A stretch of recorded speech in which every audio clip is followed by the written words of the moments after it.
Hello, ladies and gentlemen, boys and girls. This is the second episode of the SuperNova Show. And I am your host, Colton Roberts. It's a very, very interesting day. The cast that I have today is some of the most, the greatest gentlemen I know. Second week of the new year. It's great. Now let's bring these people on and let's have a good time. First person I'm going to bring on is Mr. Kevin Poss. How's it going, man? Not too bad. How are you, Kevin? Doing all right. Yeah. So, I mean, I know you pretty well, but our listeners and viewers, they don't know you. They don't really know. I mean, hopefully they know you. This is going up on the TMG YouTube channel, but for those that are just listening via audio, they may have no idea who you are. So tell me a little bit about yourself. What kind of interests do you have? Hobbies? What's your profession? If you want to disclose any of that information. If you don't, we'll move along. No, that's cool. I am a home healthcare nurse, and I just love movies. Kind of more into geek movies than regular movies, but ever since I joined the family a little over a year ago, I've been trying to just expand into a little of everything. But yeah, I am the commissioner, as most people know, of Tmg, which is TMG's Inner Geekdom division, which we are in the midst of our tournament right now, finally getting back on track with uploading some videos. So if everybody would, please check that out over on the Tmg Trivia channel. Yeah, I myself have played in three TMG geek matches and 3 team matches. That sounds about right. Yeah, it's a good league. I've done pretty well, and you guys do a great job of running it. So we appreciate it. It's definitely something that I never expected it to kind of blow up like it has. We finally hit 100 members, which I'm really proud of. It was a very fledgling league at best when we took it over. And I say we, it's a huge group of people that do it. It's definitely not just me, but yeah, I couldn't do it without the help of all the people and all the competitors. I love them all. So all you guys are awesome. But yeah, it's definitely, I love the way it's blowing up and the way, it's turned into one of the better leagues, I think, in the fan leagues. Yeah. Well, I'm kind of like, I don't play for any other leagues. I've not had a match with anyone else. So it's the only, like, I played for the movie Trivia Face Off, but that's, gone now. So, so I don't really have any experience with anything else. So for me, it's the best league that I've been in, and you guys are helping me with my podcast, so I'm not really going to complain too much. But you guys do a great job over there. Yeah, but and you're a great person. Outside of that, we talk probably every single day about about daily. Yep. So yeah. That's been the best. I think that's been the best part about it, though, is like getting to know the individual people better. By being in charge of it, I never really expected that. I thought it would just be, just writing a lot more questions and hosting a lot more matches. But it's actually gotten me to be a lot more personal on a level with people that I wouldn't have normally have done, given I'm usually kind of a loner, I guess. So it's been nice to be able to reach out and talk to people and make some new friends. So yeah, cool. Yeah. All right. Well, I'm sure the listeners and the viewers will learn more about you over the coming episodes, because I plan on doing this every single week for at least, as long as I possibly can. Sounds good. So you're welcome to the show as often as you want to. But I'm gonna go ahead and drop you to the back and bring out Mr. Amaru Moses. Hey, Amaru, what's up? Hello, sir. How you doing today? I'm doing well. It is the first snow of winter in Charlotte. I lived in California for 15 years before living in Charlotte for 3, and I've seen more snow in the last 3 years than I have in the last 20. So this is fun.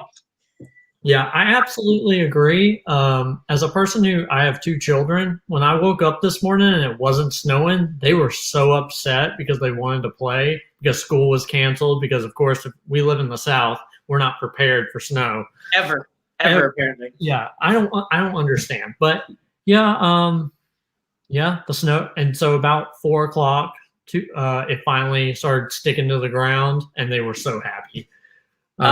It's real funny you mentioned not being able to prepare because I lived in Chicago. I lived in a lot of places. I lived in Chicago for 5 years and have lived the fighting the wind, blowing and slipping in the snow and wind, trying to catch a bus because Chicago gives no F's of the weather. You're going to school. It's happening.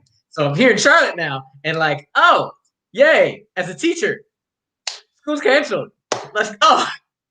Yeah, like, it's crazy. I mean, you would think with how often we get snow that we would be more prepared for this, but we're not. And I don't know why we don't spend the money for that, but it's whatever.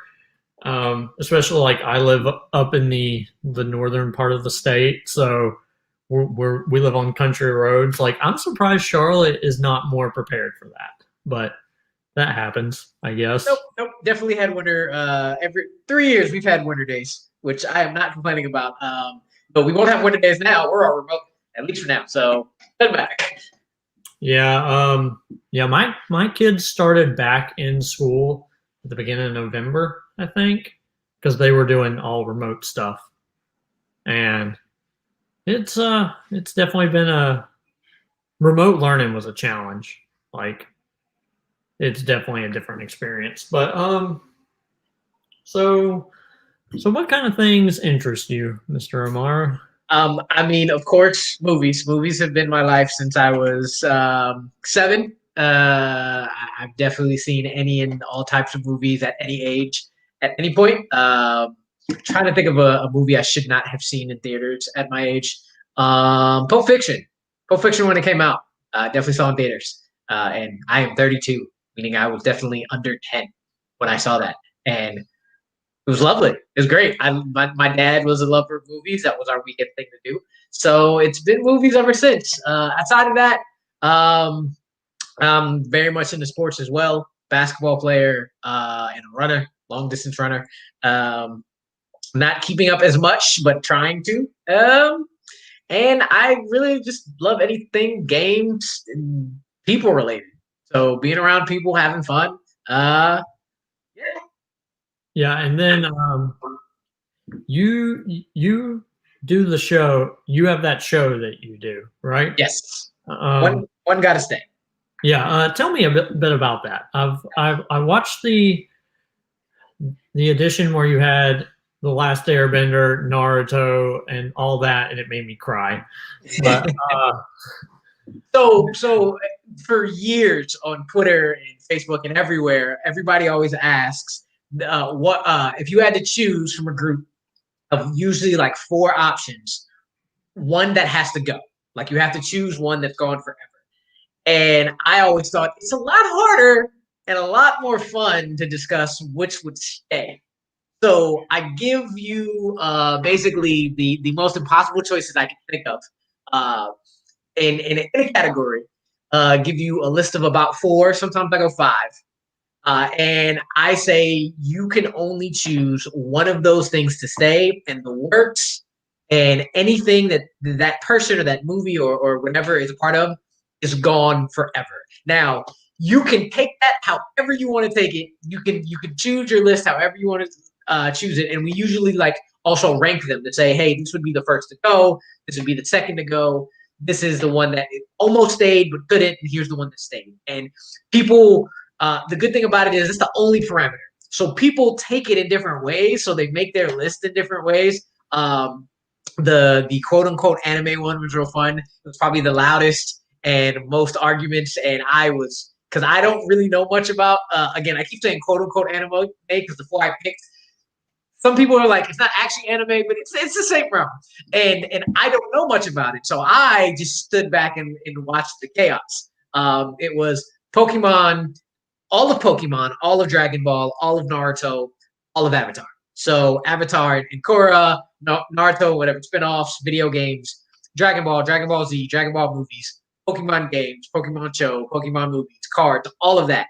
And different people take it in different ways. Some people say if you didn't have this before, you wouldn't have the thing you're keeping. Others say it doesn't matter because just because it's gone doesn't mean the other thing would have been created. Some people think favorites. Some people take based off of what they think is the best. Whatever it is, I do. It's always chaos. It's always fun because I do movie topics. I do music topics, television topics, cartoons, whatever I can think of. And it's pretty fun. And I just finished off my birthday episode because my birthday was December 28th. And we went about a good 3-4 hours with people just coming in and out, some of my favorite categories, and just saying, pick one to stay, pick one to go, and then go. It's a lot of fun. Yeah, I remember watching that particular episode and being like, the only one I don't like is Naruto. So the other three, I was like, if I get rid of Pokemon, me and my kids are going to be sad. But if I get rid of The Last Airbender, definitely has the best story out of those three, in my opinion. So I'm like, it's such a good arc. But if I get rid of Dragon Ball was like my favorite thing growing up as a kid. And exactly. I was like, this is so hard. Exactly. The more people yell at me and tell me I am a sadistic person, the better my list is. So the more complaints I get, I know my list is great. And if you would have been on that show, you would have been yelled at. Yeah. Basically, whoever you'd pick, you'd have been yelled at. That I think is probably one of my favorite episodes I've done, even though I was not a part of it. It was a joy to watch. Yep. And then, that was wild. And then, of course, when was it? 3 or 4 weeks ago, we did the opening night trivia, the pitch meeting show that Anthony Working title, yeah. Working title. That was great. I loved it. I unfortunately lost, but was there any real losers there? Both of our movies were great. No, not at all. Not at all. Harry Potter is probably the thing I am the most knowledgeable about. Yeah. Anything at all, like in a whole. So just being able to talk about Harry Potter, create a new story was mad fun. Yeah, it absolutely was. Is there anything that you would like the viewers or the listeners to know about you that's special about you? This is my answer no matter where I go. I am just everything all in one, I guess. I'm a nerd and a jock. I'm Black and Hispanic. I've lived in the country. I've lived in the city. I'm just an overall nice guy. I'm very proud that I'm blurred. Black nerds. Let's go. And yeah, it's just love being me. I've had a very fortunate life, and I just hope to spread joy and happiness and all of that good cheer. Being sappy, it's cool. Well, Amaru, it has been great having you on the. It's been great having you on the show and everything. Thank you so much for coming. I'm going to put you in the back and then bring out Mr. David Oldfelder. All right. What's up, David? Nothing much. Just chilling. Last day in Colorado. So we have a lot of snow. You guys are talking about getting tiny bit of snow. There's 4 or 5 feet outside, but yeah, you guys have snow too. That's cute. Yeah, I'm sure you guys are much more prepared for it than we are, because since it happens all the time there. 2 inches of snow hits and it shuts our area down. 2 inches of snow that's daily. We would never go to school if we shut down for 2 inches of snow. We to get a snow day when I was growing up, we had to get like at least a foot, and it had to be between like 6 a.m. and 8 a.m. Like it had to be right before school starts because that meant they couldn't get the buses out. If it happened early enough, they could clear the roads. If it happened too late, we would just go to school. It didn't matter. Yeah. Yeah, that's a big old mess. So I know me and you have talked a lot. We've probably talked for like the last 9 months off and on. Yeah. Stand-up comedy. Tell me about that. Stand-up is my thing. It's my hopeful one day full-time profession. Right now I do it well. Before Corona started, I was doing it to the point where I was kind of making money off of it, and it was pretty sweet. But I was at least making my gas money off of stand-up. But yeah, since Corona, that has not been happening really, except for until like a month ago, I was living in Germany. I lived there for about 3 months, and I was doing it every night there. And that was going really well because apparently you can do English stand-up in Berlin, though I do speak German. But that's not relevant. But yeah, it's a lot of when I'm in the U.S. at least, it's a lot of like driving around the country to random. At this point, for me, it's mostly small little towns and doing shows at these little bars, and sometimes people are listening, sometimes they aren't, making between like $20 and $50 and then driving home. That's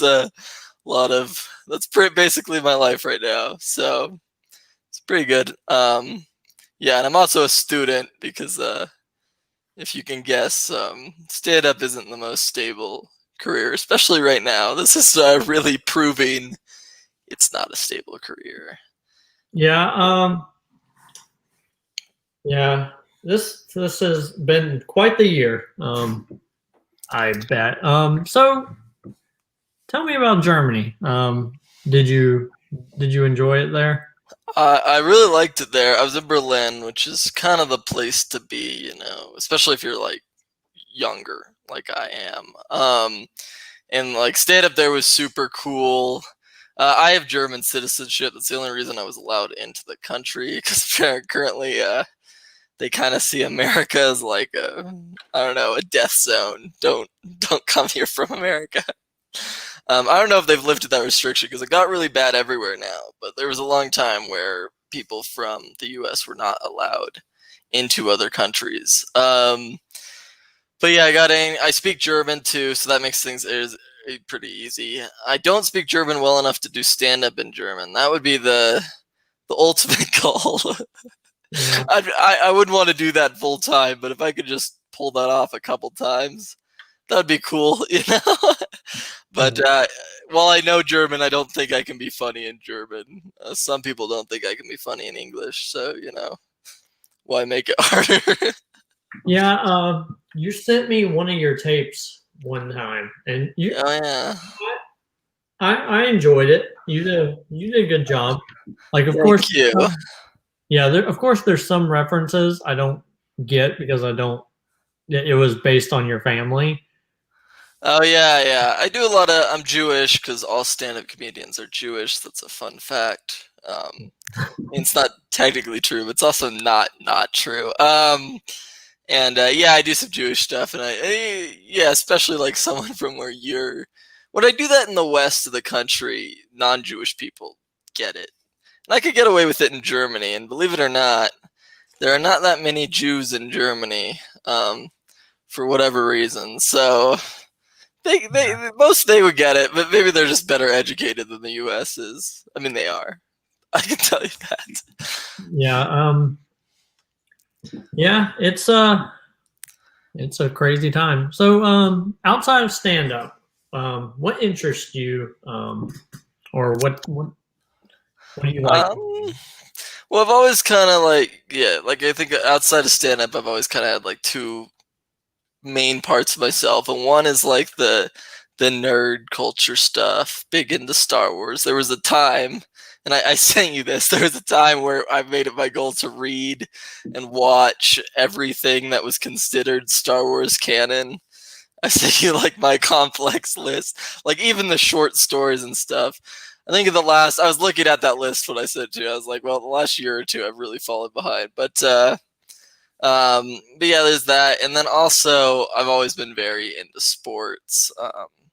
I watched like every Colorado Avalanche game. I played soccer and hockey growing up. I run a lot, long distance. Just got back from Nordic skiing. So, yeah, Formula One's another one. And pro cycling. Those are like my main sports. But yeah, I've always been into all of that stuff. Some of that stuff's because of my dad. Some of it's just because it's weird things I found on the internet. Like Australian football. I really like to watch Australian football. And I guarantee no one else in the US is watching Australian football. I just found it on the internet and it looked fun. Yeah, that's probably accurate. Yeah, absolutely. Like, yeah, I don't know anything about any of that. I know. I've noticed that. It's like it's hard topics to bring up because people are like, I mean, I'd like to have a follow-up question, but I don't know what you're talking about. It's Yeah. like, it's okay. No. We could, yeah. I mean, the nerd stuff you know stuff about. Probably. Yeah, like I am so ready to. Me, you, and Kevin are going to review the High Republic comic. That one comic. Yeah, I was expecting. I don't know why. I was like, oh, he's probably gonna like. I'm gonna have to read the like 6-issue series or whatever, and then I realized it was just one comic, and I went, yeah, no. It's only one comic book. So, but it will probably be like a once a month thing that we do that, or hopefully when I finish this bad boy, I'm gonna review that. But I might try to read. I'm interested in this whole High Republic.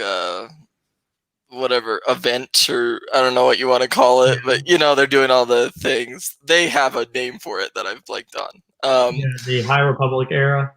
Yeah, but I think they're calling it something. Maybe that's it. Anyway, I might if I get around to it, I'll try to read the books as well.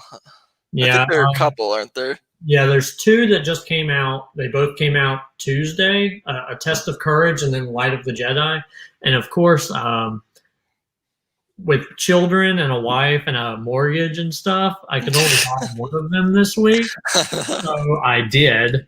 And I'm going to make that last at least until next payday so then I can buy the other one. Or I'm trying to debate if I would just want to use my one Audible credit for the month and just get it. I hate listening to people read books to me, but if it's a thing where I can't financially do it, then I absolutely will. I only do that for certain books because if I'm riding in the car and it's something I've already read before, then that makes things so much easier to like re-listen to the Harry Potter books or whatever. Right. But stuff I would rather have it in my hand and be holding it. And like recently I've been doing comicsology for the comic books and I hate it because I like holding comic books in our hands. Yeah, that makes sense. Because of everything that's going on, I'm like, I don't have the time to go do this on Wednesday.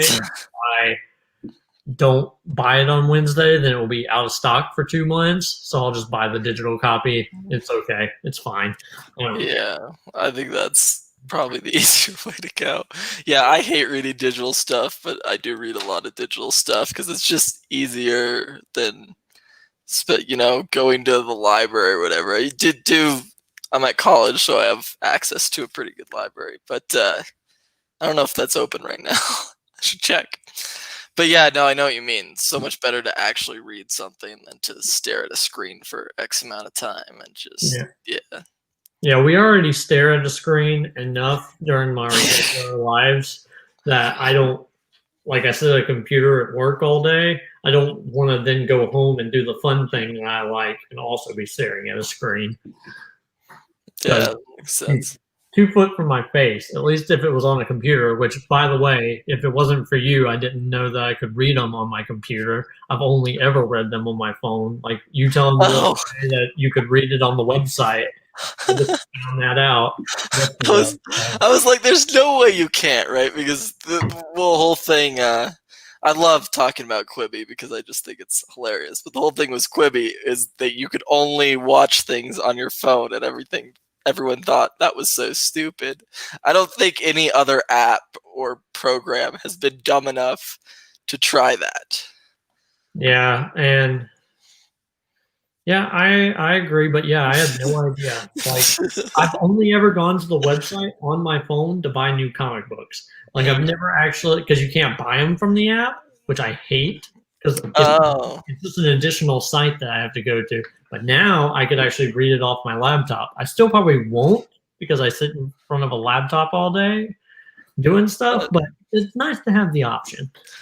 But I'm just amazed you never, when you bought a comic, you never thought to like click on it and yeah, just try to read it. yeah, no, I would I'd hit the buy instantly button and immediately get off the Safari and then go straight to the app, and it would already be there, and then hit the download button and then read. That's funny. Yeah. Well, it seems like, yeah, my phone's really bad, so I wouldn't want to read anything on my phone. I still got an iPhone 5, like a real Wow. you haven't heard that in a while. No one Not has. at all. But yeah, I guess what I'm gonna do is I'm gonna drop you to the back, and then I'll summon everyone back up, and then we'll start the next segment. Works for me. All right. Thank you for being on the show. I really appreciate it. Happy to do it. All right. All right. Kevin, Amaru, welcome back, David. What's up, fellas? How's it going? Yo. All right. So our next segment of the show, we call it the SuperNova Show Movie Trivia Championship. So essentially, every week we'll have two participants that go at it for this championship. We pre-recorded this one because Anthony could not be here today. So it was Anthony Tisdale versus Kevin Poss here. So I guess let's pull this up. I did not mention this in the video, but they have two repeats in the thing. It's just a normal basic round one of a thing and of a normal match, but it's 10 questions and all that fun stuff. But I'm gonna mute myself so we can play this. All right. Pass Colton. Appreciate that. All right. All right. This is the SuperNova Show Movie Trivia Championship match. The first ever movie trivia championship match on the podcast. It's against Kevin the Philosopher Poss and Mr. Anthony Tisdale. All right, so we already got the wheel primed and ready. You guys have any hopes and dreams for this wheel between geeks and singles? Yeah, singles. Go geek. Oh, absolutely not. All right, let's One single. Come on. I feel very cozy right now, though. It's like Kevin's fire in the background on the TV. I feel very nice. Like, yeah. Thank you. Thank you. That was my girlfriend's idea, and ever since I did one match like that, I was like, I'm gonna start doing that every time. It's very soothing. Ladies normally know what's up, so That's absolutely true. and you all right. So we ready to spin this? Let's do it. let's go. All right, let's see. Yellow singles. Come on. Don't do it. And it's singles. Oh, fuck. All right. Yo, full disclosure though, if it went geek, I was ready because I brought a Batman shirt. I was going to change it. All right. Let's start out. Question number one. All right. In the category of rom-coms, what 2009 romantic comedy had performances from Sandra Bullock and Ryan Reynolds?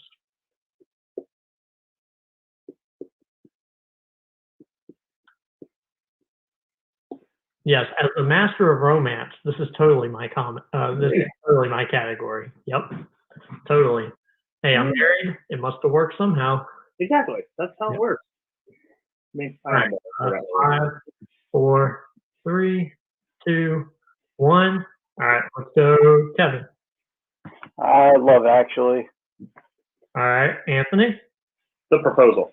That is correct. It is The Proposal. I low-key love this movie.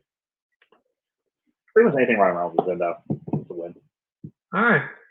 In the category of Oscars, how many Oscars for Best Actor has Jack Nicholson won to this date? Wow, that's, I don't know. One.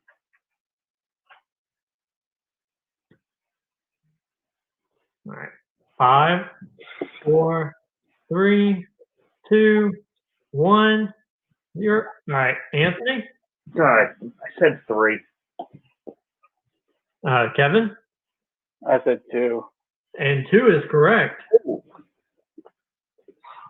My normal game plan is to one more than I know. All right, it's all tied up. In the category of biopics, who plays? Words are hard. Who plays Professor Stephen Hawking in The Theory of Everything?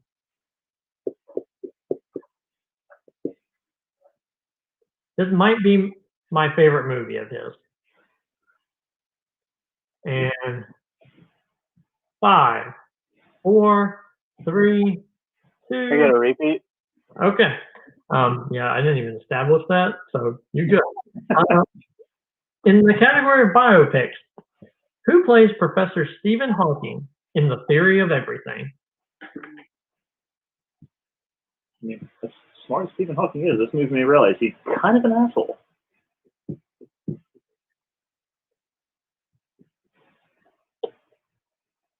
Five, 4, 3, 2, 1.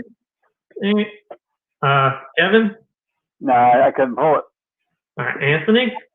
Eddie Redmayne. That is correct. Damn it. 2 to 1.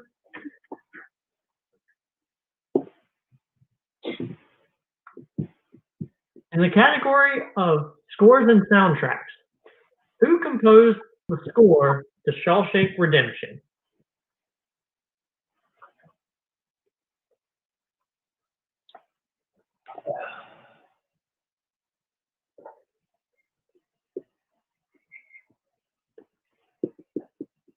Five, 4, 3, 2, 1. Anthony? One of 3 composers I know, John Williams. Kevin? Alan Silvestri. That is, both of y'all are incorrect. It is Thomas Newman. Newman. Who? Yeah, that's exactly right.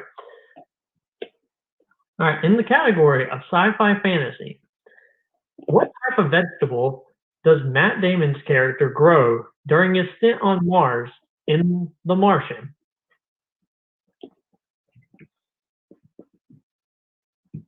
Yeah, this is one of the only ones that I knew before writing it. I knew 3. 3 of the 10. All right. That was as many as I was giving you if you challenged me. Yeah. 5, 4, 3, 2, 1. And Kevin? Potatoes. Boil them, mash them, stick them in the soup. That is correct. And Anthony? Yeah, potatoes.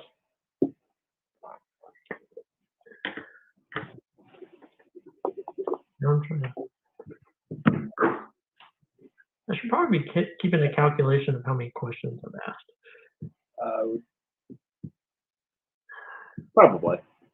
I think this should be number 5, maybe. I think, in fact, that is number 5. You are correct.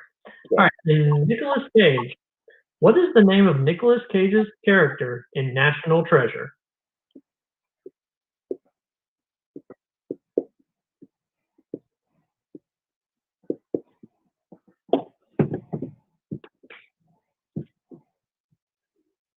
this movie. 5, 4, 3, 2, 1. Anthony? I'm gonna say the thing I say every time this question comes up. Where he got arrested in National Treasure, I live 3 blocks away from it. Benjamin Gates. Benjamin Yates. Kevin? I knew it was Benjamin Franklin something. All right, so that would be 4-2.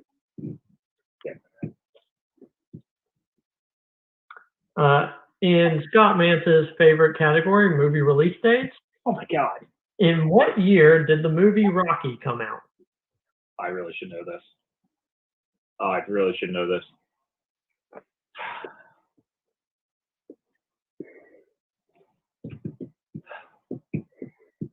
I thought we were cool. And then you go Oscars, movie release dates, and scores and soundtracks all in the 10 questions. Like, what did I do to you? I don't know.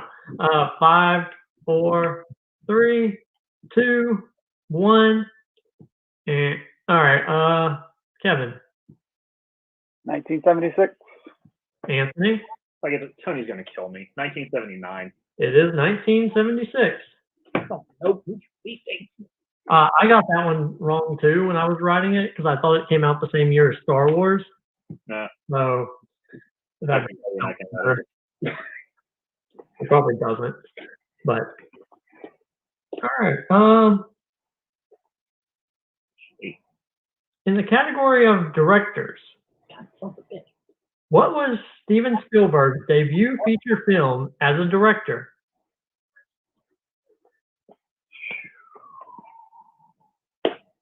Seriously?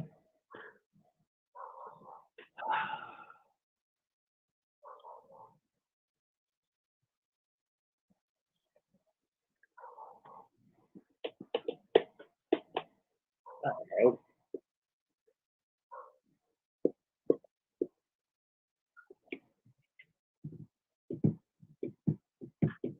In 5, 4, 3, 2, 1, 0. Kevin? I know this isn't right, but 1914 is one of his early ones. Anthony? Oh, I thought it was 1941, but I had the same general review. Hey. Okay, so 2 more questions. What was that one? It was Firelight. What? Okay. Well, never heard of that. Yeah, me either. That's why I asked it. Good question. Fair. Okay, in horror thriller, how many movies are in the Halloween franchise? Oh, shit. Like, all of them? Oh, all right.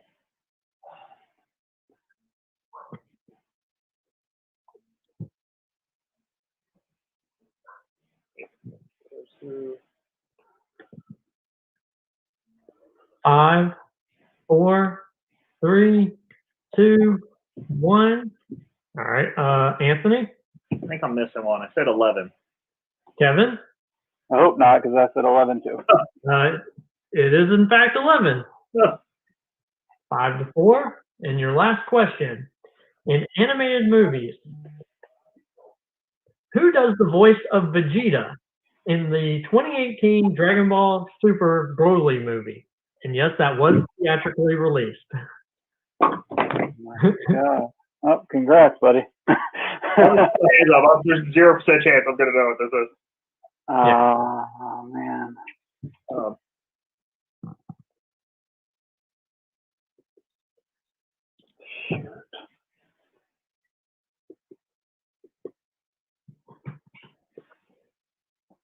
Five, 4, 3, 2, 1.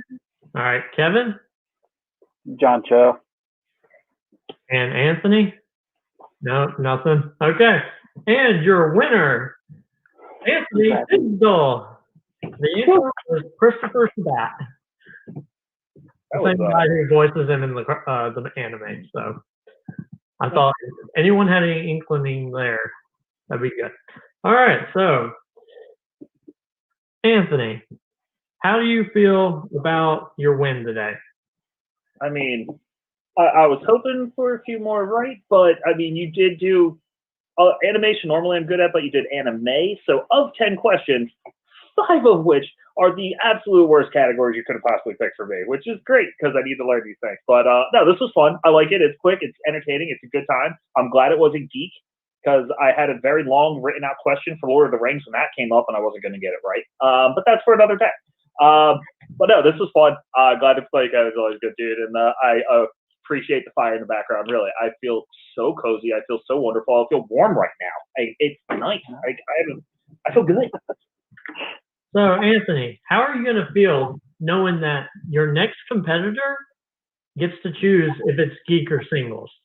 Can I ask a specific competitor to pick so that they're not going to pick geek? Because that would be great. Because if they pick geek, I'm probably going to lose. Probably Venmo him some money. Yeah, I'll start. And apparently, I did something wrong to Colton because he asked some ridiculously hard questions for in all the categories I suck at that he should know. yeah, so yeah, and you don't know who this is going to be. It's going to be a mystery opponent with a mystery category. So that's going to be fun for you. So, Kevin, how did you feel about this match today? It was fun. I'm just glad I got the chance to play Anthony in something I've been wanting to. So, yeah, it was fun. Again, like he said, I wish I would have gotten more right. I kind of wish it would have gone geek, but it happened. But there's always, room to learn. All right. Do you think this is going to be something that you're going to want to compete in again? Oh yeah, for sure. I'd love to compete again. Whenever you'd like to have me. Okay. But, I wish Anthony luck, and I hope he can defend that title. Yeah. Oh, I have a chance. Well, in the next 51 weeks, you have 4 chances to challenge for the championship. So it's definitely possible we could see you again. Just, and Anthony, I can't wait for your next opponent. I have a few ideas of some opponents for you, and All right, that's good. I guess let's send it back to future some of us. Wave everybody. Bye-bye. Bye. See you future.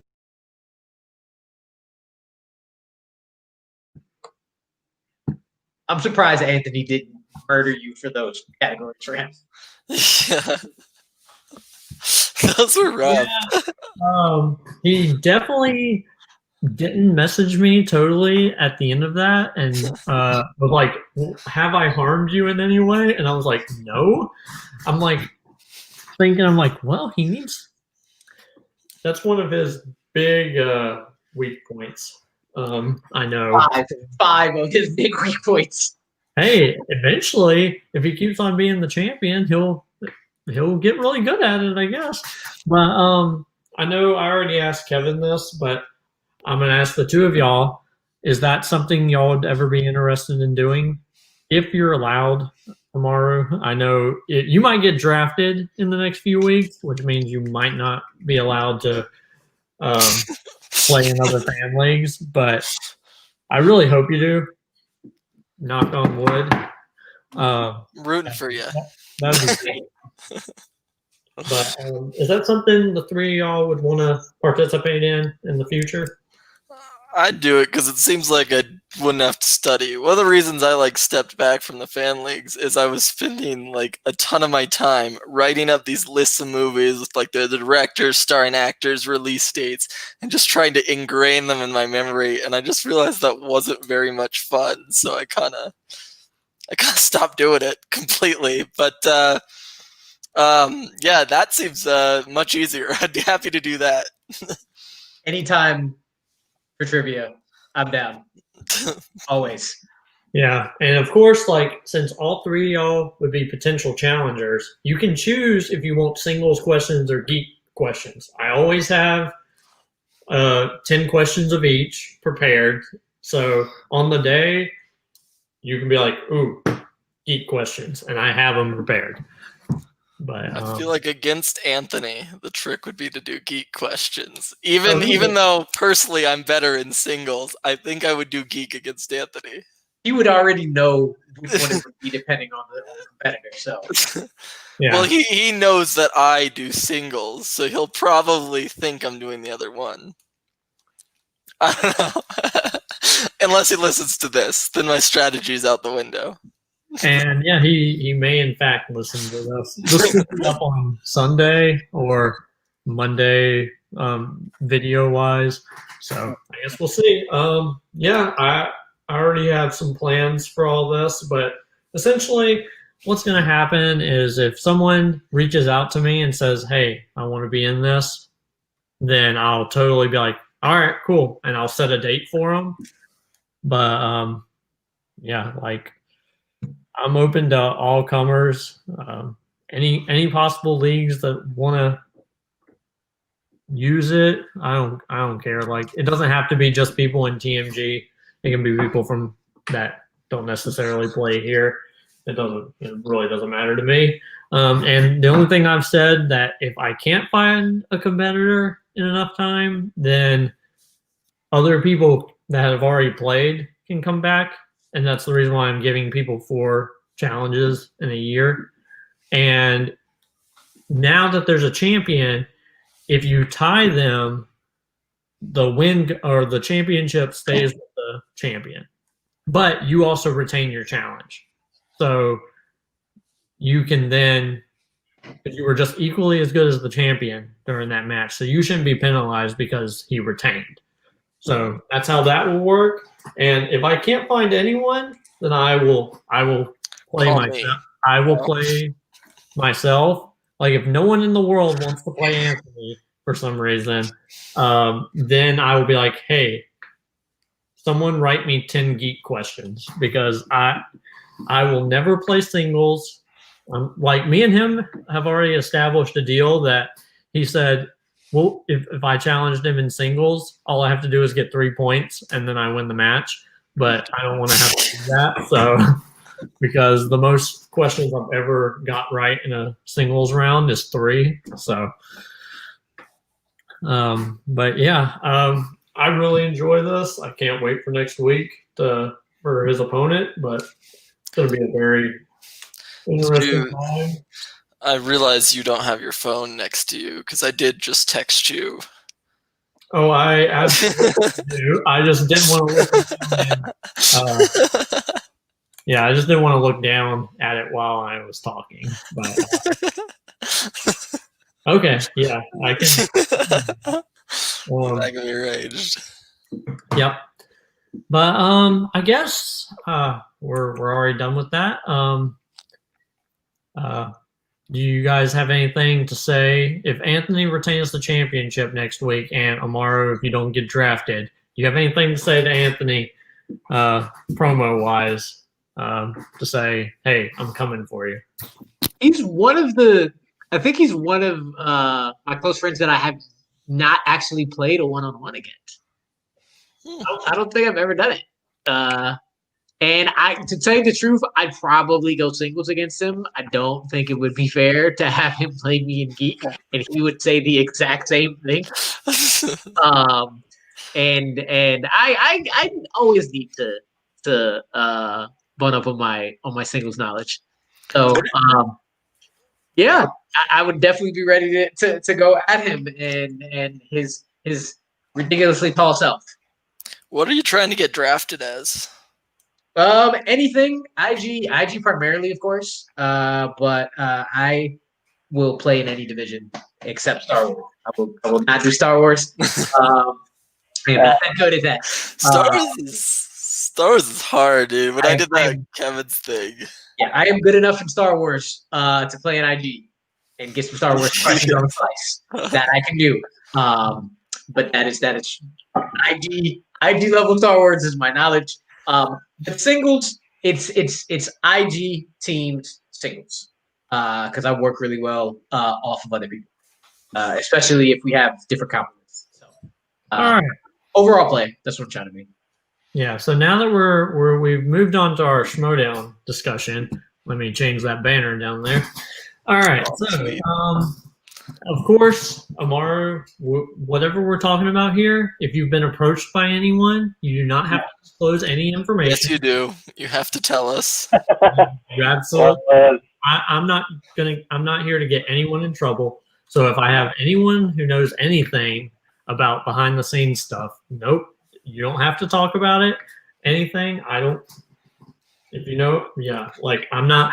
The extent of what I will tell you is that I have talked to some factions, and that is the extent I'll tell you on that. The other thing I will tell you is that the four of us so far that have been put on the draft list, me, Peggy, Christina, and Jacoby, are rooting for each other more than we are rooting for ourselves. And any chance we get, if either of us don't get drafted and the others do, we will celebrate and then go, what is wrong with you? Why have you not looked at this person? It is a coalition, it is an alliance, and I am loving it right now. It has been extremely fun to have each other's backs and just really push each other to everybody. And I low-key wonder whether or not they're like, oh my gosh, why are you not talking? Why do I keep hearing these four names? Because you're going to from everybody. The other three are going to talk about each other the entire time. So it's been mad fun. Yeah, man, like I'm one of those people who I kept on putting off my audition. Me too. I was like, oh, I'll do it tomorrow. I'll do it tomorrow. I'll do it. And then Christian posted that the deadline was today, and I was like, oh, I didn't get it done. Okay, well, we'll do it. We'll do it another time. It's fine. But I was like that, except for I saw that they were doing open auditions. I said, I'll do that later, and then later never came. There was no later. like every single day I had like. Were really slow at work, so if they sent us home early, I was like, "Oh, I'll do this," and then I found something else to do that was more like stuff around the house, like being a good husband or a good dad. So I did stuff like that, and was like, "Oh," or now that I've been thinking about the podcast so much, I've been working on that, and I totally forgot to do my audition, but that's okay. That happens. That gives me another year to ramp up my resume. Because I'm sure they'll probably do this again because they got 600 and something auditions. So I figure they'll do it every year. Yeah. Yeah. Like, all right. So, Amaru, how do you feel about? I know Christian mentioned on backstage that the people that don't get drafted will be the ones that they choose for the quote unquote minor league. I didn't know that was a thing. Yeah. Like, yeah, they're trying to run it. And I will try to be as whatever is possible. I get the exclusivity for the Schmodown. If they have the exclusivity for the minor leagues, I really, really hope they have some type of integration with the fan leagues. Just because of how much support the fan leagues has brought to the Schmodown and kind of gotten a lot of their most successful competitors. And I think it'd be a really good idea to at least one of them integrate it somehow. I just think the fan leagues have been essential to Schmodown success. Just like fans who don't know this, the fan leagues and the amount of work Schmodown's put in. So I think it's a good idea either way, because even with as much as we know the fan leagues, a lot of people don't. And a lot of people don't have the time to play like we play. So it would be it's a good idea. I just would love to see the fan leagues or a fan league be a part of it in one way or another. But overall, it's a good idea. Yeah, like that was my biggest thing with the movie trivia face-off was it was the official fan league of the Patreon. So I liked that there was that connection there with the Schmodown, but like this entire if they decide, because I know right now if you get drafted or whatever, Oh, there you go. if you get drafted, you can't go back to the fan leagues, which that could negatively impact some people. Like I know there are certain people who, once that happens, they wouldn't be able to go back, and I know they really enjoy that. This entire because like we're a family down here. Yeah. Yeah, it's a different experience, I'm sure. But yeah, like, and now I know you guys have all talked about your roles in the fan leagues, but is there anything you want to specifically tell our viewers or listeners about your involvement in the fan leagues or how well you do? And again, of course, in the way of like Kevin, you don't have to reveal anything on this show about stuff that's already taped that's not been released yet. I would never ask anyone to do that. Just throwing that out there so that if you guys get talking and you accidentally leak information, I'm going ahead and putting it down here that I do not ask anyone to do that. You guys are talking on your own. So, yeah. Well, I'm happy to leak all the information that I have, which might be a little out of date because I don't think I've played in like 4 or 5 months. And I don't know, maybe next summer I'll start planning in. It's with school, it just doesn't really work. I mean, I could play without studying. That's my thought. I just won't be any good, you know? Like, Hey man, it's all about fun to me. Like, well, the Star Wars tournament you hosted, I did not study for that at all, and I found that I would beat people, but it was always like scores of like 6-4, shit like that. yeah, I did lose to the one guy who was like actually good. There was that one guy who like Michael, got every question. Yeah, he was pretty good. But yeah, that was a fun thing.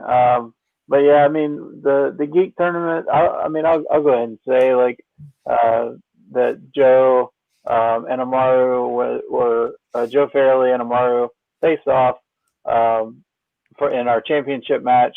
But I want everybody to check out all the matches leading up to and including that match because that was actually one of the best matches I think I've ever seen. So I don't want to spoil the ending or anything. So definitely check it out. you better have won, Amaru. It was fun. It was fun and very exciting. I would say my matches leading up to it were also very intriguing and very exciting as well. But yeah, that tournament was bad fun. I've been lucky enough to basically, if there is a fan league, I've been in it. I've played in it. I've competed in it. So it's fun to get to be at all the different ones. Biggest reason is what you mentioned. We're family down here. Just like getting to know a lot of different people. It's been one of the key things that has been able to get me through being in my house all day, and not just by choice. Because there are definitely days I'm in my house all day just by choice. But now since I have to, it's definitely been a huge help. And yeah, I just enjoy it a lot. It literally is outside of sports. It's above sports. It's my 2 favorite things: trivia and movies. So perfect. Yeah, and I know you recently had a #1 contenders match in Full Metal Geek. You should have won that match. Like, you carried David's butt through that entire match, and I was cheering on you the entire way. And not that I don't cheer for David, but I was like, go, and you. It's a should have. It's only a should have because I should have pulled it. But David did what he needed to do. He pulled the important questions and made sure he didn't fall far enough behind that it didn't matter. And freaking universe, man. Yeah, I will never forget that answer ever again. But different David, by the way. Huh? Different David. Yeah, definitely. That should be clarified. Me and David have a. I'm pretty sure that was match number 8 between us within the year. We've had a very, very intricate story throughout the entirety of the fan league. We've played a lot, and he just always seems to get the better of me right at the end of the actual like geek matches. One day, I will finish that off. All right. So I have some questions about your guys' opinions on the Schmodown. Who's your favorite Schmodown competitor or team? And like I know a lot of people have the Mount Rushmore of the Schmodown or who's the GOAT or whatever. Do you guys have any opinions on that? Like I kind of gave my opinion on that particular subject last week, but I don't mind talking about it again. But and then I think my favorite team has turned into a final exam after this season. Paul and Lon, I think they're just like their chemistry is good. I mean, they're both really knowledgeable. I also like Shazam too, but as far as individual players, I mean, I pull for any fan leaguer, but I mean, I've always been a Dan Merle fan, just even from before I even knew what the Schmodown was. So he's kind of my go-to. I know that's kind of the cheap and easy answer, but yeah. But Adam's like I was pulling for him throughout the tournament. I actually picked him to go. I actually only picked him to go to the Final Four, but I picked him to go further than anybody else in our little bracket draw thing. So I was pretty proud of that.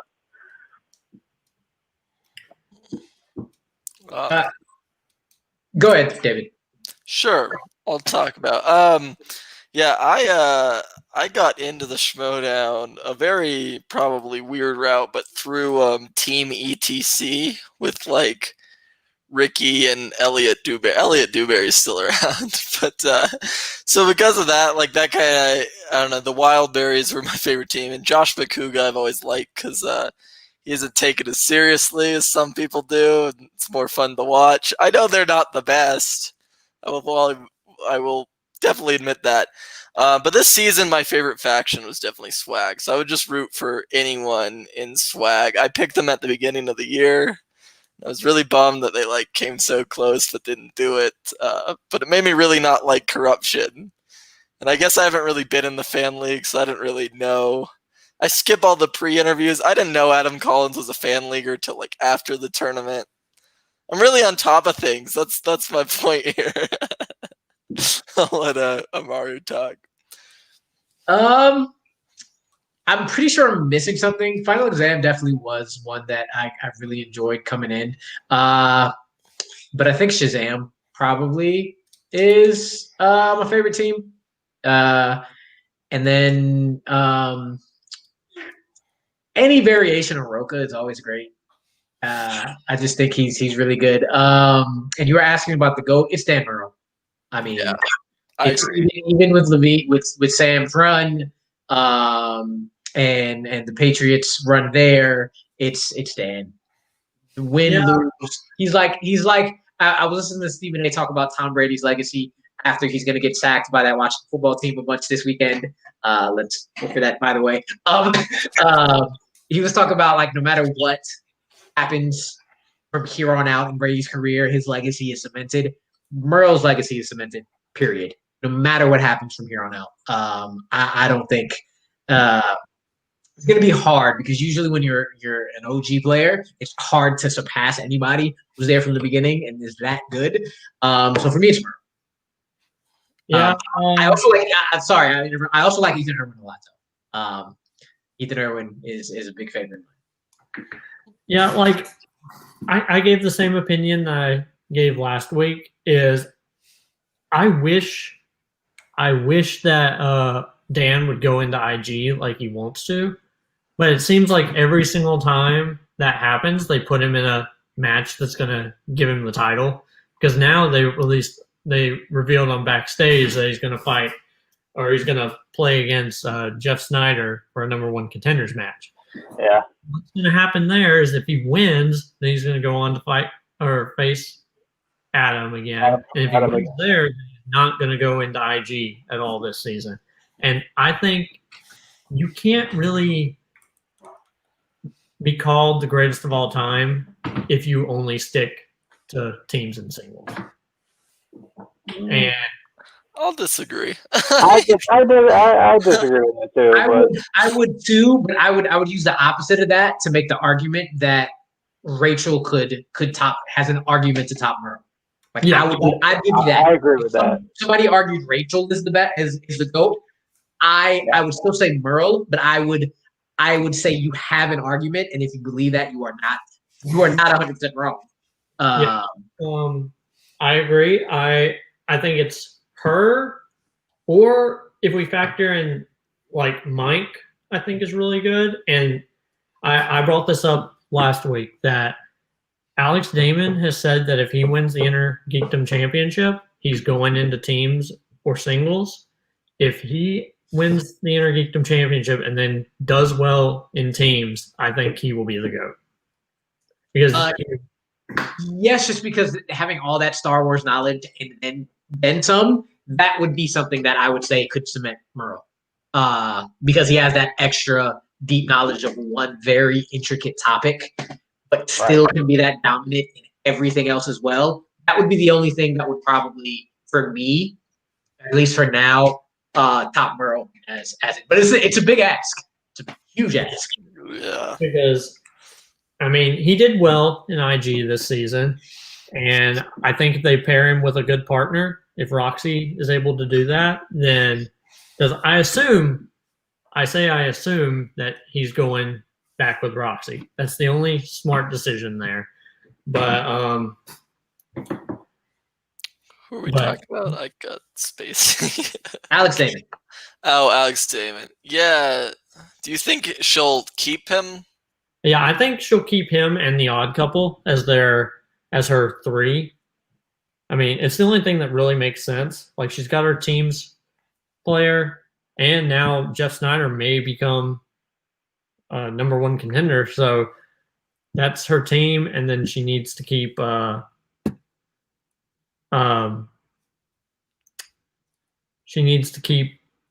Damon. Yeah, because he's in IG and he's the Star Wars champion. And I don't foresee anyone taking that Star Wars title off him. Like, maybe some of these new players that are going to come in that beat him at Dragon Con, but that could be totally different because the competition at Dragon Con includes the TV shows, all the comics, all the everything. So if it's just the movies, like it is currently, they may not be able to compete with Damon. And I don't think anyone outside of like the people at Lucasfilm are going to be able to compete with Damon, in my opinion. Like, we might find someone who completely upsets him, but I don't see it coming. And then, yeah, I honestly whenever it comes to like the greatest character of all time, I say John Roca. John Roca, because he was that OG character, and he's a 4-time champion, and like Dan Murrell is great, but he's essentially just himself. Yeah. Like, Roca has a character, even as a face and a heel, that is that. But yeah, I agree. Like, I think Dan is definitely the best player out of the two of them, but I think Roca is the better character. So there's a lot. That's fair. Sometimes Roca gets a little annoying. But on that topic, though, what do you guys think of the whole mess that is the Finstock exchange now? Anyone got hot takes? I'm going to plead the fifth on that one. Right, they're going to draft Rue. Yeah, I mean, it's a big old, like, I understand for storyline perspective why they did that. Outside of storylines, I don't understand because, again, besides Rachel Cushing, Dan Murrell is the GOAT. Like, no one can. I think he's the GOAT, including Rachel Cushing, because I think Rachel Cushing's run is similar to like Sam Levine's, and I wouldn't consider either of them better than Murrell overall. They both just worked really hard for a short period of time, got to the top, and quit. Right? Like, yeah. I missed the Rachel Cushing season, kind of. I just didn't really watch that year, I guess. I saw some of it probably, but Yeah, I definitely think that I think she could come back and still play and do great. But I don't know. Like I used to always think Sam, that was for me. I thought Sam was the GOAT. But the longer he's been gone, and now that he's been a manager, I see that maybe he just had a hot 2 seasons. Who knows, really? But I think a hot 2 seasons after the season he had before that. I would also consider Sam up there.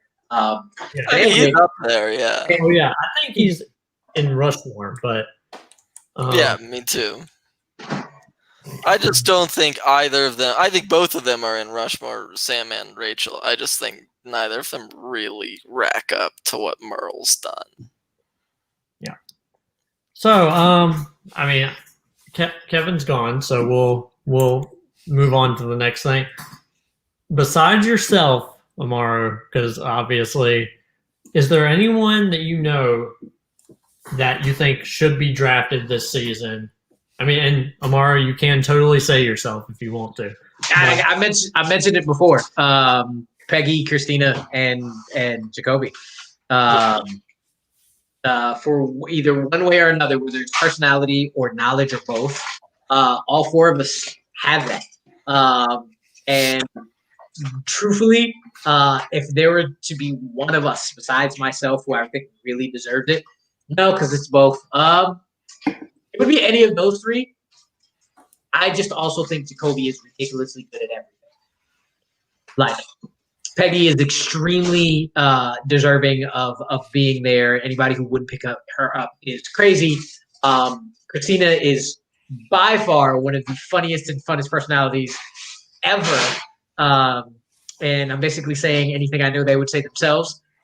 Jacoby, just in general, though, is everything. Jacoby is hilarious. Jacoby is knowledgeable. Jacoby can go in any division. The man is just is a beast. And I mentioned this before, but I just not being able to see people on screen, I just get surprised at how tall people are. He's also ridiculously tall, and it's just crazy to me. But that's neither here nor there. But any of those three, 100% deserve. And there's a couple of people who have not made the draft list that I am crossing fingers make that last list on the 23rd. Yeah, I agree. Mine is, I think, Anthony. Yeah, I think if he gets on, like, I'm gonna hate if he gets drafted because then I gotta vacate my championship. But there's no better guy, in my opinion, in the fan leagues as a human being. Like, he is. Just for the pure fact that there's a possibility of more Christina talking shit to Anthony on camera, because she did that once in a match where he did something stupid. So Christina, his wife, came on and just tore into him.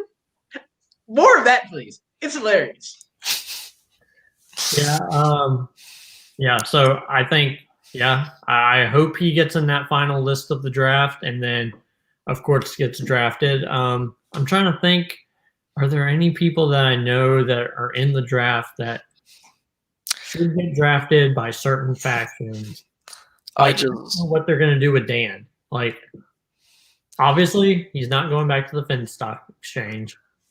And I guess I would assume wherever he goes is the same place Mara is going to go if they go free agency. Like, that just makes sense, the fact that they're in a relationship. Do you think Mara will even get taken at free agency? Because it doesn't seem like she's really playing. Well, she has a championship match in 4 weeks or something like that. So I didn't know that. Take her just for the fact. I think Chandru is on fire right now. Chandru's fun to watch too, and he's really funny, and the character he has is so good. Like, it's. I think if I would make my my audition tape public, I would, but I won't. So I'll leave it at that. I just read through the entire draft list. I don't really recognize anyone's name who like hasn't played before, so I don't think I'm very useful when it comes to this question. Yeah. So draft Amaru, first round pick right there. Yeah, I will. Here's the deal. Anyone in the draft who wants me to become their agent, I'll get you a contract somewhere, and that's my answer. Whoever makes me their agent. I've decided I'm an agent 2 seconds ago. Yeah. Yeah, I'm trying to think. Like, there are so many people in the draft. Like, I don't know where Molly Damon goes. Like, does the rock stars try and pick her up because of her connection with Alex, or I think she'll fall to the draft. Yeah, I mean, even like, where does Marisol go? Because there's no way she makes it out of the first round. There is no way. Like, there are so many people that are in front of Shannon that there's no way that she gets the Shannon unless Shannon makes a deal between now and then to move herself. Right. Because she's, number 8? Like, also, there's nothing stopping another faction from just signing her right now. Yeah, which, at least like right now in free agency, she doesn't have to accept any offers. Right. So she can wait for the draft and then hope Shannon picks her up. But do you think that there are going to be any current teams that are broken up because of free agency or the draft? That obviously founding fathers, that they don't count because of all the storyline stuff. But is there any current teams do you think will be broken up? Because my opinion, I think Final Exam is going to get broken up in the draft. I do too. I think Oyama will get paired with one of the, like, Lon is like lower top tier, you know what I mean? Like, I'd say he's in the top tier competitors, but he's kind of near the bottom of it, and I think Paul will be paired with someone closer to the top. Well, the whole thing is it that each faction gets to keep 3, right? Right. Yeah. Who else would Winston keep besides Chandru and Final Exam? Maybe Ace or Liz. Or Liz. Ooh. Yeah. Ooh. Yeah, that's tough. I only based off the fact that, well, I guess with the new thing that he's trying not to do teams too much, he might keep Ace. That might have been changed. If he was doing teams, or if they were doing teams throughout the year, I think he would keep Final Exam. But just the fact that I think they're holding off until you can get back in person, that might be a reason Final Exam gets broken. Because he'd probably pick up Ace. I also think Ace is slept on, though. I think he could get away with drafting him. Yeah, because, I mean... Maybe even in the second round. Yeah, because his performance in IG was not great. I mean, it was... I think that was one of the matches where I got more questions right than he did. He also could have been... He also could have been studying real hard for Star Wars and couldn't focus on anything else. Well, because at that point... Or he just didn't know how to study it. Like, I think now him and IG would be much stronger than him and IG when he played Damon. Or, yeah, when he played Robert Parker, which... Oh, it was Robert Parker. I couldn't remember who it was, yeah. And, like, at that point, I don't think they knew that they were going to do the Star Wars tournament. Because I think because of COVID, they decided to do the 2 Twitch the tournaments. So maybe it was that he hadn't gotten a good study pattern yet, and then once he lost, he realized that he needed to do better if he was going to go into Star Wars, because he absolutely just killed Star Wars. And I hate that he, like, someone who ran through all those competitors and then got absolutely trampled on by Damon. Like, you cannot miss a question and go up against Alex Damon. Yeah, it also seemed like, I felt like the way he looked against what's the guy's name, Andrew DiMolanta, I think he just his studying was like fresher. I wonder if he did like study as hard for the Damon match, because it seemed like he knew a lot more in the Dimalanta match than he did in the Damon match. Yeah, yeah, I agree. Yeah, it's definitely a different thing. I can't wait. I think I'm looking at my notes to see when the awards is next Friday. So I know the free agency special is the 23rd and the draft is the 29th. Or something like that. Yeah, I think the free agency special is the 22nd. 22nd, because that's the Friday, because the 29th is that next Friday. Or Saturday. Or I just knew they were a week apart. Are you gonna have a draft party, Amaru, like they do in the NFL? Because you should. No idea. If I do, it probably is gonna be the four of us on the stream. Sorry. Most likely. I'm also wondering like whether or not like we would get calls beforehand, or if it's just we figure out when everybody else figures out. I don't know how that would work. Because I know like in actual NFL or NBA drafts, like you get the call beforehand, so you know it's coming. But if there was one, it would probably be the four of us just on a stream together, checking it out. Yeah. Have they revealed if it's going to be live or taped? That's the other thing I don't know. I don't know if it's going to be. It'll probably be live, but I don't know whether or not it's going to be live to everybody on YouTube or just Patreon and then YouTube a little later.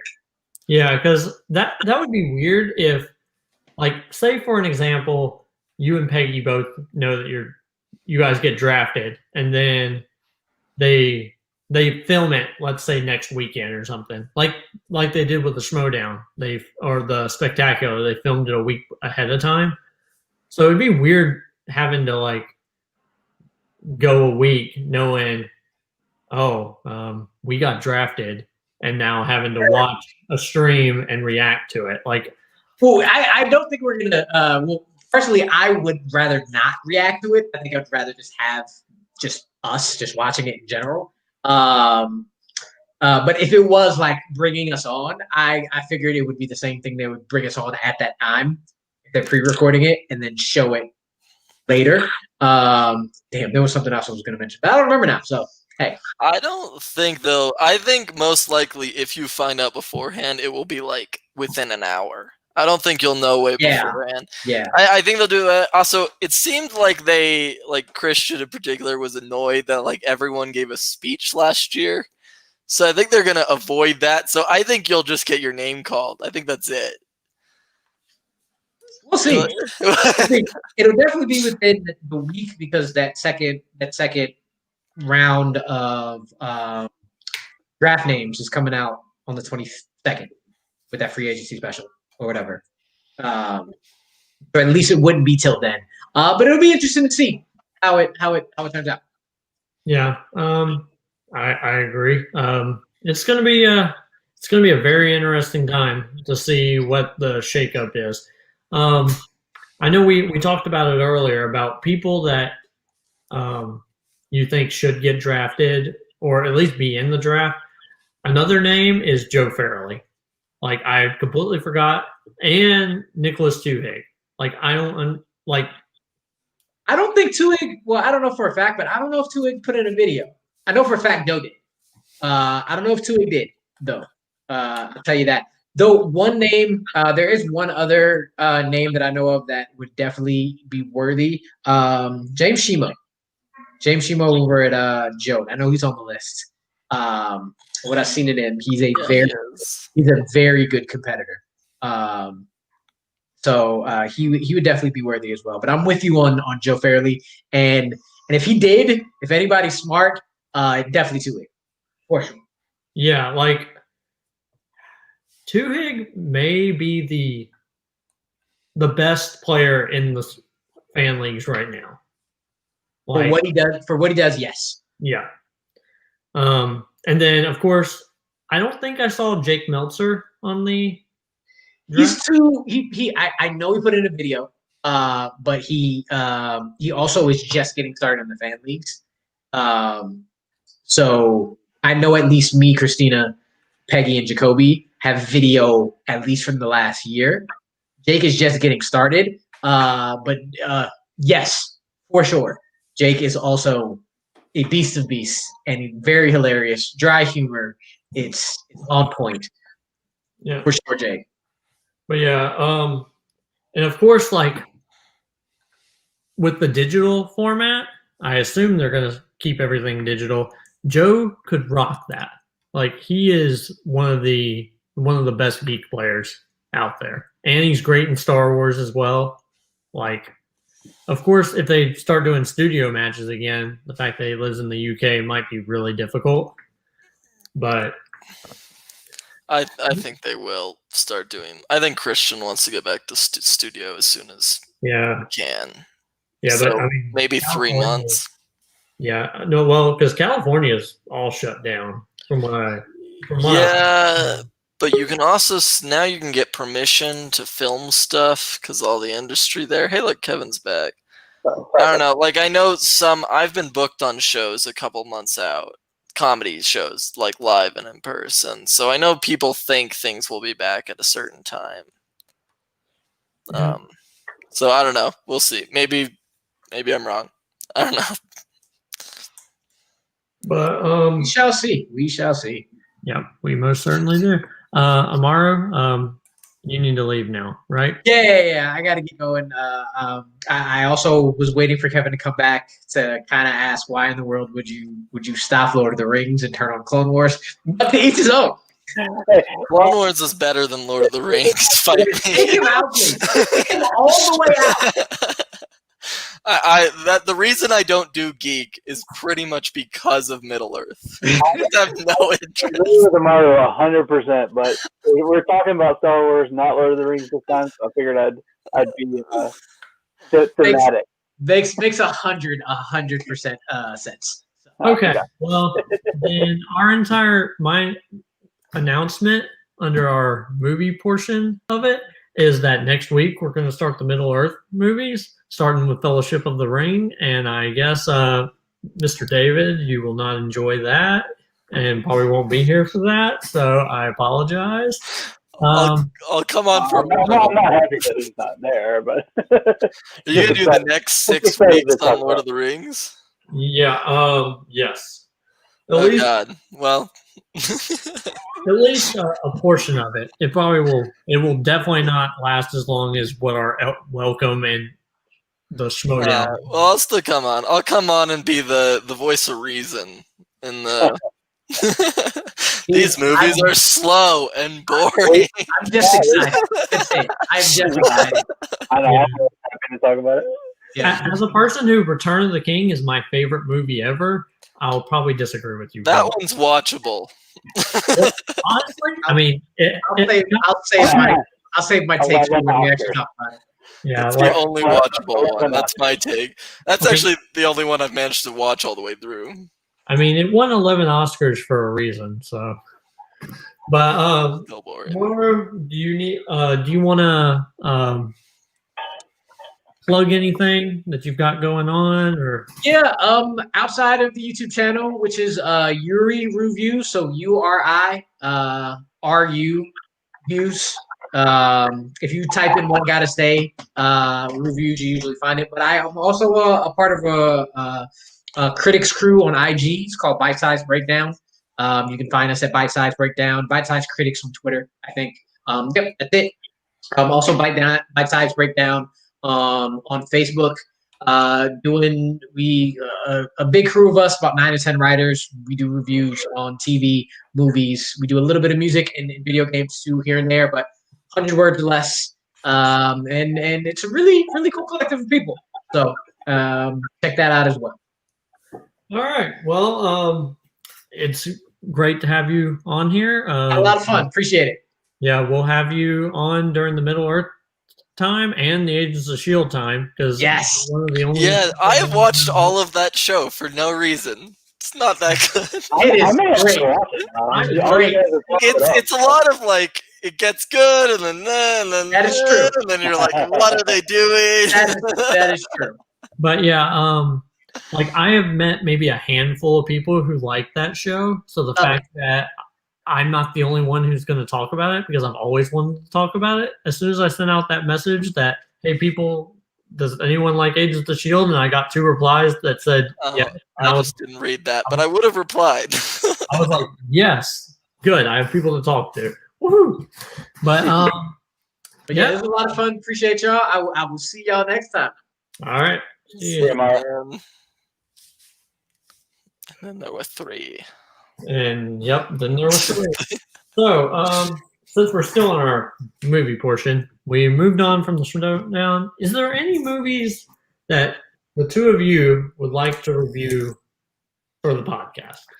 Oh, it can just be whatever I watched last night.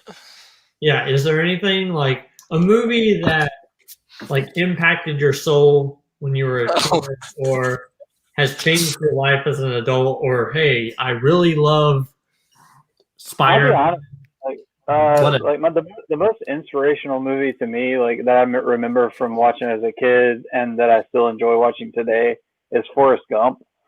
I don't know if it's part of it's because I grew up in the South. I'm from Georgia, so a lot of it takes place in Alabama and Savannah. So that part of it, but then also just the history in it. I was a history major in college.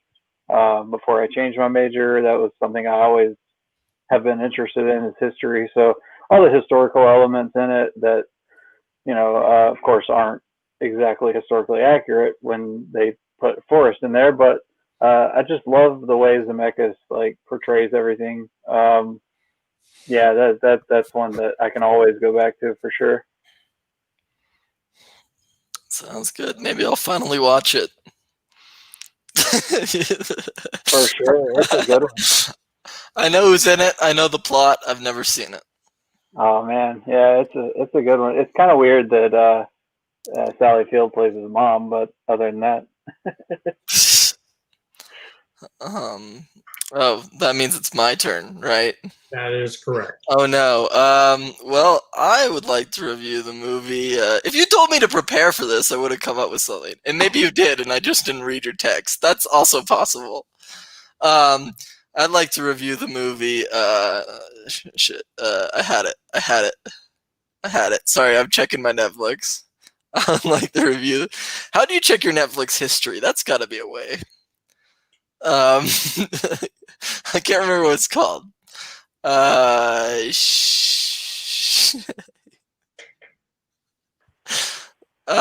it! I had it a second ago.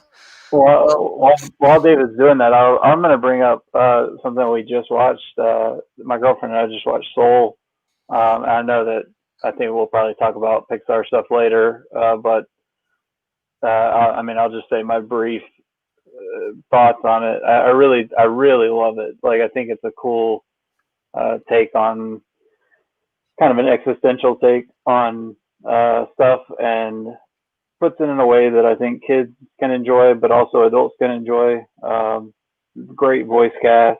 It's an all around like great movie. Definitely, I think it easily is in top 5 of my Pixar films. So yeah, it's a good one. I agree. Like my family and I, we watched that morning. It came on Christmas, and I was like, I really like that movie. And then me and my dad watched Wonder Woman that night, and I was like, oh my Lord, let me watch the cartoon movie again with my children, because this is so bad. I kind of expected it to be flip-flop, but no. Yeah, exactly. I was like, oh, Wonder Woman's going to be great. And I know my kids and my wife are not going to want to watch that. My dad's in town, so let's watch it. I fell asleep like 3 times in that movie, but I had no problem watching Soul. It was great. Oh, no. Loved it. I agree. Yep. Okay. I had something. I can't remember what it was called. It was really bad. I was just gonna do it as a joke. Is it this one? No, it's not that one. I was going to review some random Christmas movie I saw. I am Jewish. I do not. It was a Netflix version of a Hallmark Christmas movie. The only Ooh. reason I was gonna bring it up is because there was this one guy in it, and I was a little drunk for watching this with my roommates when I was back at school. That's why we watched it. Not my normal cup of tea. It was very generic. It follows all the generic plot lines, except for it's a little revolutionary because this time it was the guy who goes to the small town instead of the girl who goes to the small town. And this time the girl is the farmer instead of the guy's farmer. So really breaking down those gender norms.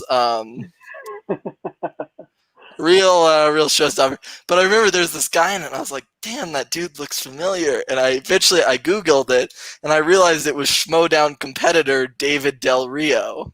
So he is in this movie. He was in the first round of the singles tournament this year. I don't know if anyone remembers, but I thought that was really interesting. And he was by far the best part of the movie. I'll say that.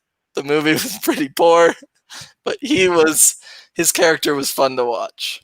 So I'll give him props for that. Yeah, he was a side character though, not one of the mains. And that was going to be my joke review. But I also did see Soul and Onward back to back a couple nights ago. Never seen them before. Just that's what my brother wanted to watch, so we did that. I will say, they're both sweet and cute, and they have good message and all. But watching 4 hours of kids movies back to back, you guys say you'd go watch Soul again. I don't know. I probably wouldn't have. That's fair. That's fair. It was good, but once you've seen it, you've seen it.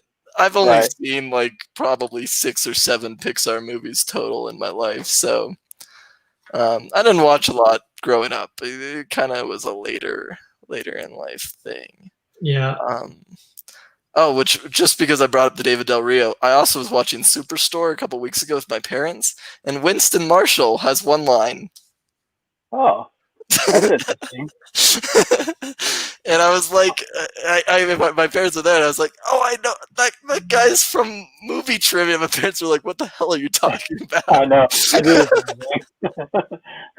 I point out Sam Levine or something, and my girlfriend's like, I have no idea who you're talking about, but okay. Well, Sam Levine, to be fair, has actually been in things. Yeah, true. He's the only one that I'll actually try kind of watch out for, but yeah, it's funny when you see someone who's like, more minor. So yeah. Oh yeah.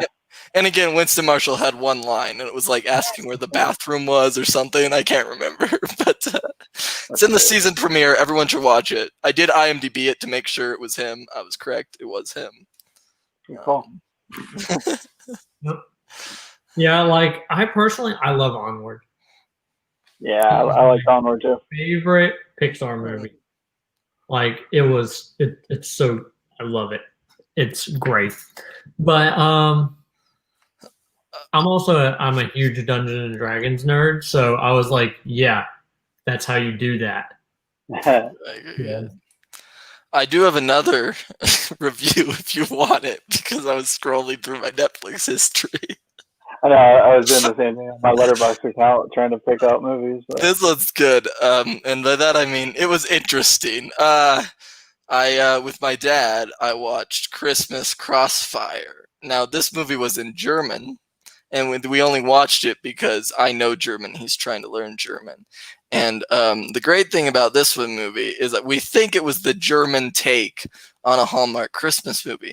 The thing is, Germans clearly do not understand a Hallmark Christmas movie, because this involved like there was a lot of murdering and a crazy guy dressed as Santa running through the streets with a shotgun.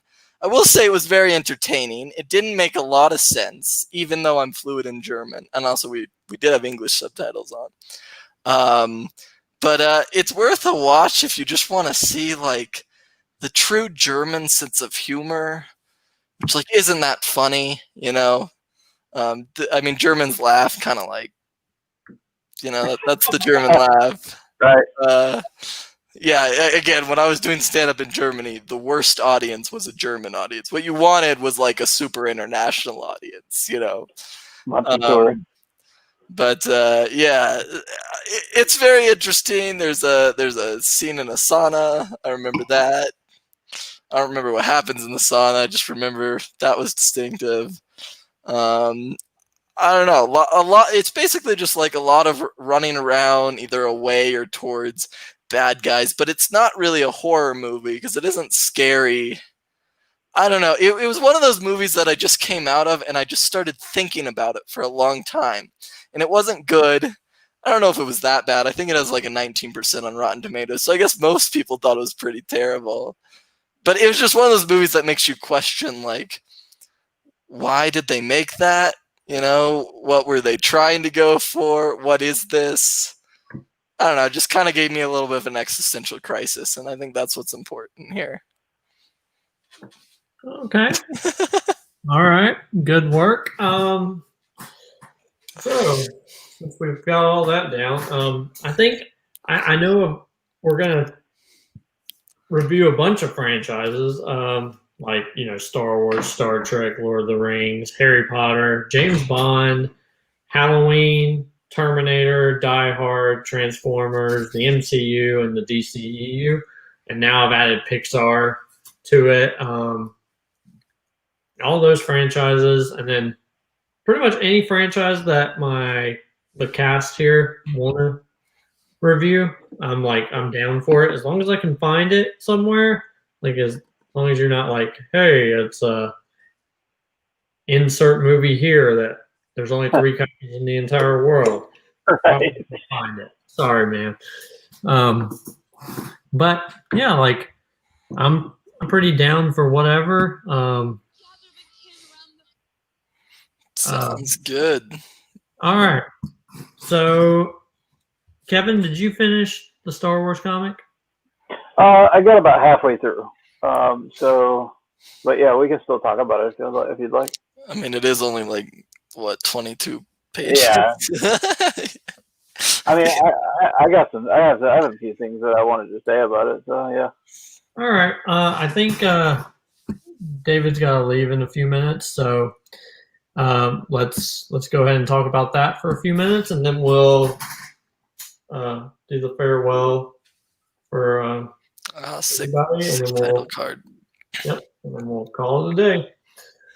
So, what did you guys think about this?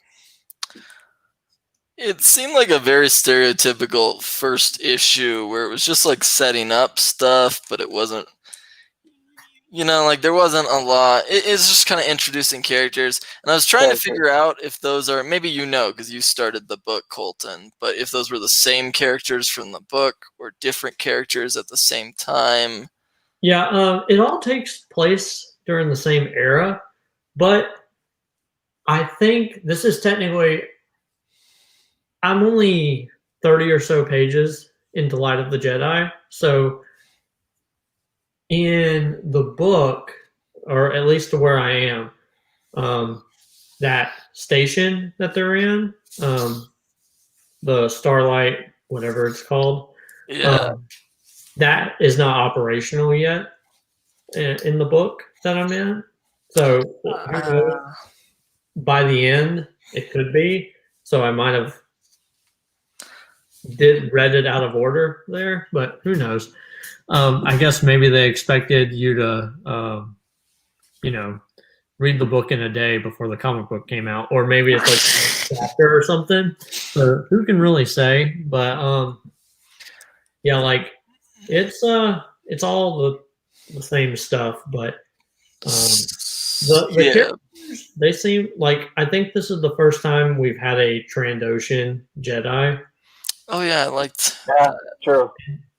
His, like, you can tell, like, I like that they added like the accent in there where like he spells out his S's longer. Yeah, it's almost a reptilian type.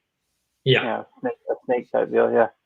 But I liked his relationship with his Padawan, and then her relationship with the little flying bat goblin thing.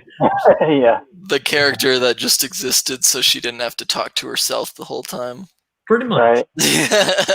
But it seems like a really good concept. Again, I'll probably know more once I finish this, and then once issue 2, but the issue 1 ended with a really nice moment, and I don't know how much we want to get into spoilers, but Also considering we'd be spoiling it for Kevin. Yeah. True.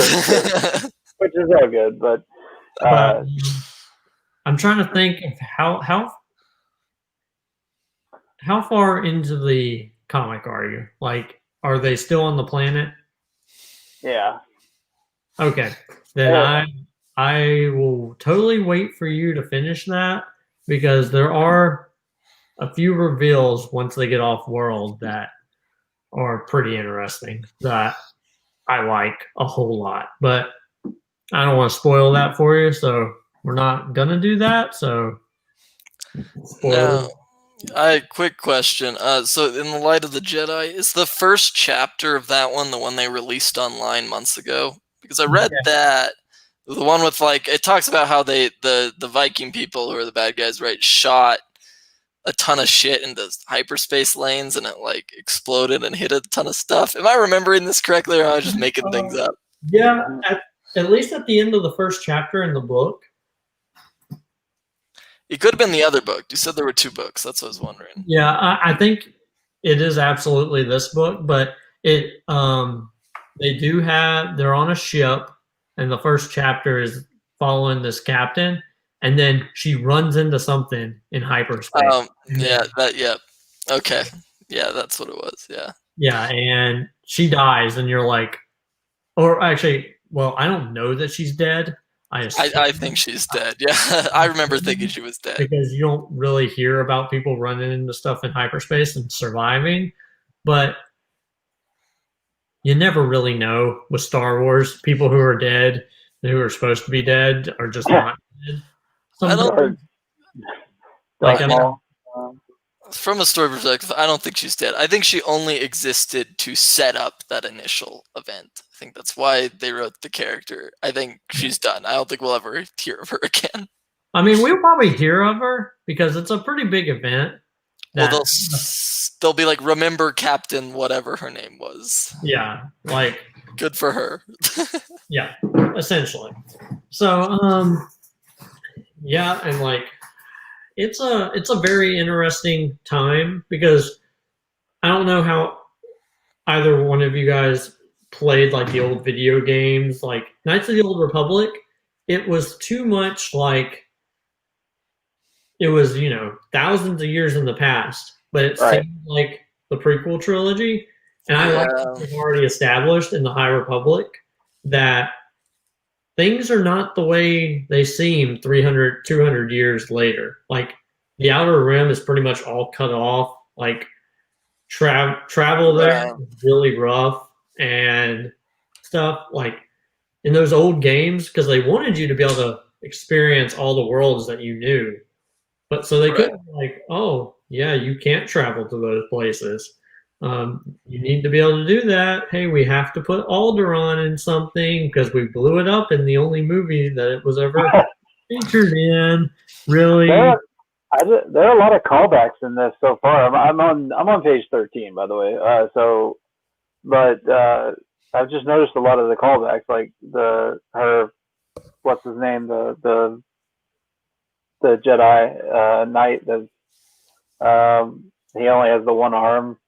Yeah. I mean that's like a Star Trek. I mean a Star Wars thing. Everybody always gets a hand or an arm or whatever cut off. Yeah. I mean there's even a line early on. There's a line early on about the Force. It's with me. It surrounds me. It brings me peace. Type deal. So I like those little callbacks like that. I think it's cool. But yeah.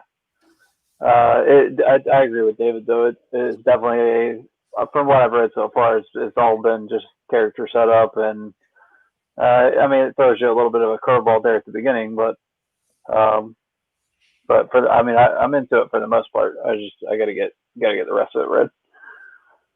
Yeah, it's definitely. I really like it. I like that they're exploring a new era because as a person who I was not a fan of the sequel movies.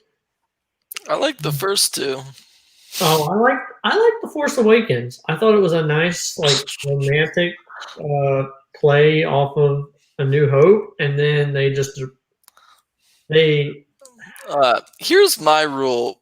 We don't have to really get into this, but this is my I rule. just- with we sequel can talk trailer, about and this is all I want to say. If you were one of the people who screamed and kicked and yelled about how bad The Last Jedi was, the Rise of Skywalker was literally tailor-made for you. That's exactly what you asked for, so you have to like it. It's a crap movie, but I like The Last Jedi, so It's a crap movie, but I still love it. Like, I don't know why. But I think The Last Jedi has like the best dialogue out of. me too. I love The Last movie. Jedi. Yeah, me too. I've been a Last Jedi fan for a long time. So The first time I saw it, I thought it was my third favorite after 4 and 5. yeah, I've always ranked it really highly on my list. I don't get where all the hate comes from. I mean, I understand some of the stuff, but Yeah. like, as a person who I have a drawer over there that has 160 Star Wars books in it. They had so much material. Like, Kathleen Kennedy has came out and said, "Oh, we didn't have any material to pull from for these movies," and I'm like, "It's right there. I have it in my drawer. I will sell it to you. You had stuff to do with Luke Skywalker." And the Luke Skywalker from my childhood would have never, ever went off on an island and wanted to just kill himself and does not exist anymore. That is not my Luke Skywalker. I'm okay with that, Luke Skywalker. Like, Luke Skywalker and Emperor Palpatine were my favorite Star Wars characters. So The Last Jedi ruined Luke Skywalker for me. And then The Rise of Skywalker decided, "Hey, Colton, you like Emperor Palpatine? Now you don't." And they ruined Emperor Palpatine for me. Well, they also tailor-made it for you, so you Well, know. I don't think The Last Jedi is a bad movie. I think it's just, You just don't like it. I guarantee if I had not read those books and I had not had a built-up expectation for what Luke Skywalker was, I would have been okay with how The Last Jedi was. But then, The Rise of Skywalker decides to, reverse everything they had done in that movie, which some of the stuff I liked. But they reversed all of it just to appease loud people. The whole movie is a reaction. That's why I don't like it. Anyway, I do have to go eat dinner, and then I have other appointments. But all this right, was fun, man. I enjoyed it. So, David, do you have any thing you need to plug or anything to say to our viewers or listeners? I recently started Twitch streaming, so I can plug that. I don't know if I'm any good at it. Can I just text that to you and you can put the link below? But I'm at Explosive Gopher. Explosive Gopher, all one word. Or combining the two words. So that is that's one thing. One day when Corona's over, I'll start plugging comedy shows. But I'll be in Colorado Springs in March. I think, assuming that doesn't get canceled. You never know. Right? Yeah. I'll be in Central California a lot in various places over the next couple weeks, assuming there's at least some sort of show I can do. We'll see. But that's about it. Maybe you can pop back on and we can talk about this some more, the comics some more once I get it fully read and we can dive into it a little bit more. Yeah. But yeah, Colton, I'm happy to come back, do the pod, maybe other weeks when I don't have 10 things to do on one day. It's just because I'm leaving the state tomorrow. But I had fun. I think that's it for me, though. All right. Well, it was great to have you, David. Great to be here. Continue, man. Yeah. Are you? Oh, last thing I want to say, Kevin, are you sure you're not gonna get this copyright striked by playing stuff in the background? I'm kidding. All right, bye, guys. All right, see ya. The funny thing is, I get everything copyright stricken for some reason through TMG. So I don't know why, but I got to figure that out. I can solve it. It's because you're a clone and you copied someone else's DNA. Anyway, gotcha. I'll see you guys later. Bye. Later. But yeah, I don't know if there's anything you want to talk about, Kevin, because now I'm on a Star Wars cruise, and I have so many things to. I want to wait until we review the movies. Yeah, same here. Again, but yeah, I do not like The Last Jedi, and it's specifically because there's so many ideas with Luke Skywalker that they could have done, and they just chose not to. And at the point where even Mark Hamill's like, yeah, this is not Luke Skywalker, they could have done. And the version that 5, 4, 3, 2, 1. I'm about to spoil the end of The Mandalorian, so you better calm down. You get away if you haven't seen it. Run. You're still here. Leave. But the end of The Mandalorian Season 2, that was my Luke Skywalker. Right there. And I loved every second of it. And I cannot believe that that was the version that was from the novels. Like, he was amazing, and I don't understand why he would have never went off.